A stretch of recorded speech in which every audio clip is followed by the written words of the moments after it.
오늘 말씀에도 또 등장합니다. 바로 서기관과 바리새인입니다. 12장 맨 앞부분부터 예수님께서 표적을 보여주시고 또 보여주셨는데 이들은 지금 나타나서 또 표적을 구합니다. 이들이 표적을 보여달라라고 하는 이유는 그것을 보고 믿기 위함이 아닙니다. 트집을 잡아서 고발하고 죽이기 위해서입니다.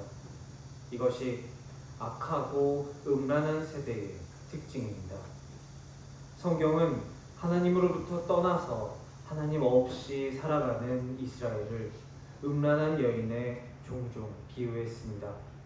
하나님은 호세아 선지자에게 음란한 여인 고멜과 결혼하게 하심으로 하나님을 두고 음란하게 다른 신들과 바람을 피고 있는 이스라엘을 고발하셨습니다. 하지만 하나님이 용서해 주신다라고도 말씀해 주셨습니다. 그런데 지금 예수님이 사람의 몸을 입고 이 땅에 오셨을 이 때에도 이 세대는 여전히 악하고 여전히 음란합니다. 우리 예수님께서는 이들에게 보여줄 수 있는 표적은 선지자 요나의 표적밖에 없다 말씀하십니다. 요나의 표적은 물고기 뱃속에 사흘 밤낮을 있다가 다시 토해내진 것입니다.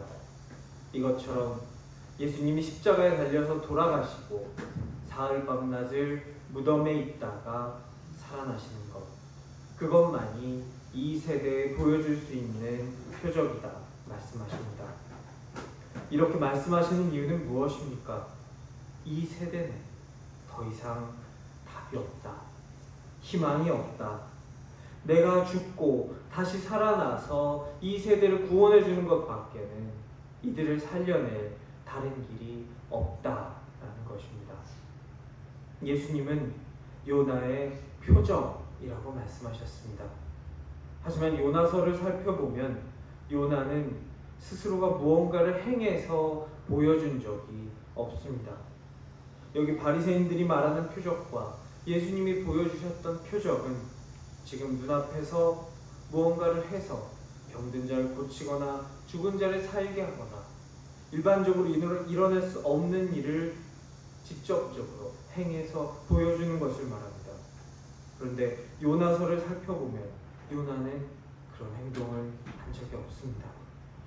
요나는 니느웨로 가라라는 하나님의 명령을 어기고 정반대로 가는 배를 탑니다. 명령을 어기고 도망을 가다가 큰 풍랑을 만나 죽을 위기에 처하고 제비뽑기를 통해서 바다에 던져집니다. 그리고 어떤 것인지 무엇인지 알 수 없는 큰 물고기에 삼켜져서 사흘 밤낮을 물고기 뱃속에 머물게 됩니다. 자기가 자진해서 바다에 뛰어든 것도 아니고 자기가 그 물고기를 부른 것도 아니고 자기 힘으로 물고기에게 자기를 소화시키지 말아달라고 한 것도 아닙니다. 그저 하나님께서 요나의 삶을 통해서 보여주신 것뿐입니다. 이것들을 겪고 나서도 요나는 완전히 돌이키지 않았습니다. 끝에서 끝까지 걸어서 3일이나 걸리는 니느웨를 단 하루만 다니면서 선포했습니다. 선포의 내용도 이러저러 하면 구원을 받을 것이다가 아니라 니들 다 망할 거다 였습니다. 그런데 니느웨는 그 선포를 듣자 왕에서 짐승에 이르기까지 전부 다 회개하게 됩니다. 요나가 표적을 통해서 회개시킨 것이 아닙니다. 하나님께서 하신 것입니다. 오늘 예수님은 이 회개한 니느웨 사람들이 일어나서 이 악하고 음란한 세대의 사람들을 정죄할 것이다 말씀하십니다. 적어도 그 니느웨 사람들은 요나의 선포를 듣고 회개했기 때문입니다. 여기서의 핵심은 요나보다 더 큰 이가 지금 여기에 계시다는 것입니다. 요나는 그가 표적을 행하지 않았습니다. 그의 삶이 하나님에 의해 표적이 된 것입니다. 요나보다 크신 예수님께서는 오셔서 직접 표적을 보여주셨습니다. 갇힌 자를 자유케 하고 눈먼 자를 보게 하고 앉은 뱅이를 일으키셨습니다. 요나의 니네들 다 망할 거야 라는 한 번의 선포가 아니라 이 악한 세대가 어떻게 회개해야 할지, 왜 회개해야 할지 수없이 말씀해 주셨습니다.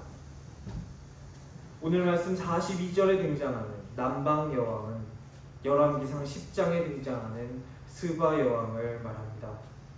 이 여왕은 멀고 험한 길을 자기 목숨을 걸고 찾아왔습니다. 솔로몬의 지혜를 듣기 위해서입니다. 솔로몬의 지혜는 세상의 삶에 관한 지혜였습니다. 그것을 위해서도 큰 위험을 감수했던 것입니다. 지금 솔로몬보다 더 큰 예수님은 세상의 지혜가 아니라 하늘의 지혜를 이 땅에 가지고 오셔서 선포하십니다. 우리가 붙잡아야 할 것이 여기에 있습니다. 요나보다 크고 솔로몬보다 크시니 예수 그리스도입니다. 예수를 믿고 새로운 삶의 길로 접어든 우리가 구해야 할 것은 악하고 음란한 세대가 구하는 것과 같을 수 없습니다.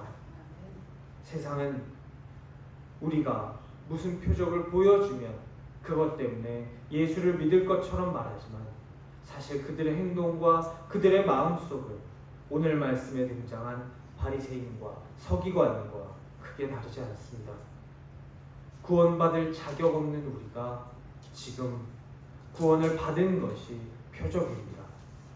죽었어야 할 우리가 지금 살아서 하나님 앞에 나아와서 예배를 드리고 있는 것이 바로 표적입니다. 사도 바울은 고린도전서 1장 22절에서 24절 말씀에서 이렇게 말씀합니다. 유대인은 표적을 구하고 헬라인은 지혜를 찾으나 우리는 십자가에 못 박힌 그리스도를 전하니 유대인에게는 거리끼는 것이요 이방인에게는 미련한 것이로되 오직 부르심을 받은 자들에게는 유대인이나 헬라인이나 그리스도는 하나님의 능력이요 하나님의 지혜니라.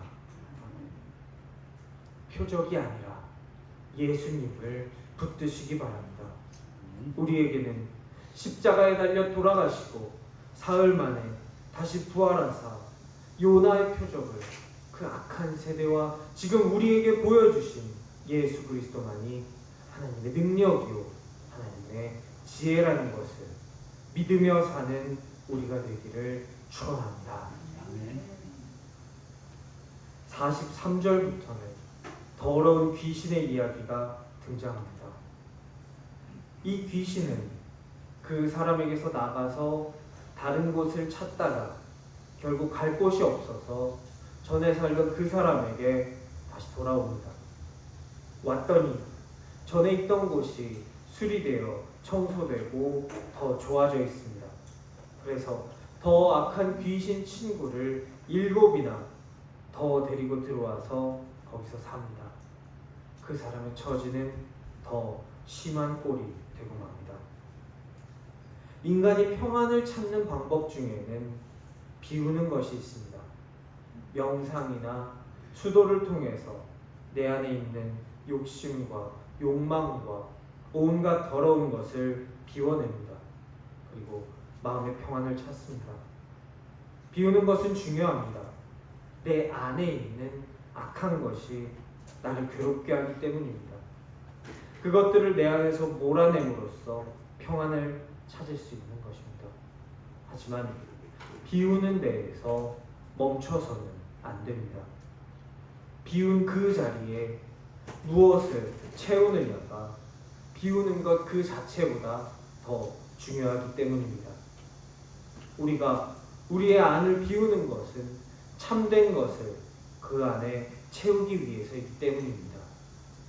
바울은 갈라디아서 2장 20절에서 말씀합니다. 내가 그리스도와 함께 십자가에 못 박혔나니 그런즉 이제는 내가 사는 것이 아니요 오직 내 안에 그리스도께서 사시는 것이라. 이제 내가 육체 가운데 사는 것은 나를 사랑하사 나를 위하여 자기 자신을 버리신 하나님의 아들을 믿는 믿음 안에서 사는 것이라. 아멘. 이 말씀이 우리가 가야 할 길을 말해주고 있습니다. 내 안에 내가 아니라 그리스도께서 사시는 것, 나를 비우는 궁극적인 목적이 바로 이것입니다. 예수님 나에게 오셔서 나의 주인 되실 때 명상이나 수도나 세상의 방법으로 얻을 수 없는 참된 평안이 내 안에 깃들게 됩니다. 내 안을 예수로 채우시기 바랍니다. 내 안에 예수가 아니라 나의 정욕이 있을 때, 내 욕심과 죄악이 가득할 때 바로 그것이 나를 괴롭게 만들고 내가 사랑하는 내 주변의 사람도 불행하게 만듭니다. 더 나아가 나를 사랑하신 예수님을 욕되게 만듭니다. 예수 그리스도의 이름에 먹칠을 하는 사람은 예수님을 모르는 사람도 아니고 예수님을 거부하는 사람도 아닙니다. 예수님을 모르거나 거부하는 사람은 그저 그들이 살던 그 길로 살아갑니다. 예수님의 이름에 먹칠을 하는 사람은 예수님을 믿는다고 하면서 예수님을 닮아가지 않는 사람입니다. 예수님을 믿는다고 하면서 그의 안에 예수가 없이 자기만 가득 찬 사람입니다. 예수의 이름을 빙장해서 악한 행동을 내 안에 있는 내가 그 악한 내가 원하는 행동을 하면서 사는 사람이 그 이름을 망령되이 일컫는 자가 됩니다. 내 안에 억세고 가시돋친 잡초 같은 나를 비워내고 예수로 채우고 예수로 살아가는, 예수가 내 안에 오사 나의 주인 되시는 그런 삶을 사는 저와 여러분 되시기를 간절히 기도합니다. 뒤이은 말씀 46절부터는 예수님의 어머니와 예수님의 형제들이 예수님을 찾아옵니다. 이 당시 예수님에 관해서 들리는 소문은 이랬습니다. 그 사람이 미쳤더라. 그 사람이 귀신에 들렸더라. 목수의 아들 마리아의 아들인 나사렛 예수가 드디어 미쳐버렸다고 하더라. 여기저기 돌아다니면서 귀신 들린 짓을 하면서 다닌다고 하더라. 이 소문이 예수님의 어머니와 예수님의 형제들의 귀에까지 들어가게 됩니다. 그래서 오늘 그 귀신 들린 아들과 형과 오빠를 뜯어 말려서 다시 집으로 데려가기 위해서 예수님의 어머니와 형제들이 예수님을 찾아왔습니다. 오늘 예수님을 찾아온 마리아는 누가복음 앞에서 자기가 하나님의 아들을 가질 것이다 천사가 와서 말해주었을 때 그 말을 한 번에 믿지 못했던 사가랴와 달리 처음 한마디에 아멘, 내가 그렇게 될 줄 믿습니다 말했던 그 믿음이 있던 사람이었습니다. 오늘 마리아의 믿음은 흔들리고 있습니다. 마치 12장 말씀에 오기 전에 세례 요한이 옥에 갇혀서 오시리가 당신이 맞습니까? 아니면 내가 다른 사람을 기다려야 합니까? 예수님께 제자들을 보내서 물었던 것처럼, 그의 믿음이 흔들렸던 것처럼 마리아의 믿음이 흔들리고 있습니다.